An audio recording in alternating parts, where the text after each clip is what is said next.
জয় মা, জয় মা, জয় মা। আশা করি আপনারা সকলেই ভালো আছেন। আমি ইন্দ্রিত দিন পঞ্জিকা নিয়ে আপনাদের নিকট হাজির। আগামীকাল 27শে জ্যৈষ্ঠ 1433 বঙ্গাব্দ 11 জুন 2026 খ্রিস্টাব্দ বৃহস্পতিবার কৃষ্ণপক্ষ সূর্য উদয় হবে ভোর 4:55 এবং সূর্য অস্ত যাবে সন্ধ্যা 6:18। এই দিন একাদশী স্থায়ী থাকছে সন্ধ্যা 6:08 পর্যন্ত। অশ্বিনী নক্ষত্র রাতে 3:05 পর্যন্ত। জাতক জাতিকার জন্মের ক্ষেত্রে মেষ রাশি, ক্ষত্রিয় বর্ণ, মতান্তরে বৈশ্য বর্ণ, দেবগণ অষ্টত্রী শুক্রের বিংশত্রী মৃত্যুর দশা রাত্রি 3:05 পর, নরগণ বিংশত্রী শুক্রের দশা। মৃত্যুর ক্ষেত্রে দোষ নেই। সন্ধ্যা 6:08 পর একপাদ দোষ। যাত্রা শুভ, দক্ষিণে নিষেধ।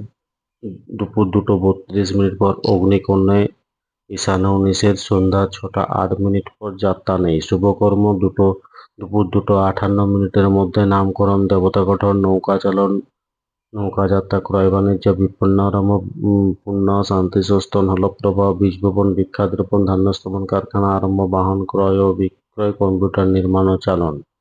এই দিন একাদশীর উপবাস। এটি কমলা একাদশী। তিথি অনুযায়ী একাদশীতে উপবাস থাকাই বাঞ্ছনীয়। বৃহস্পতিবার চুল দাড়ি নখ কাটা উচিত নয়। ধন্যবাদ। সকলে ভালো থাকুন, সুস্থ থাকুন, অপরকে সুস্থ রাখুন। জয় মা।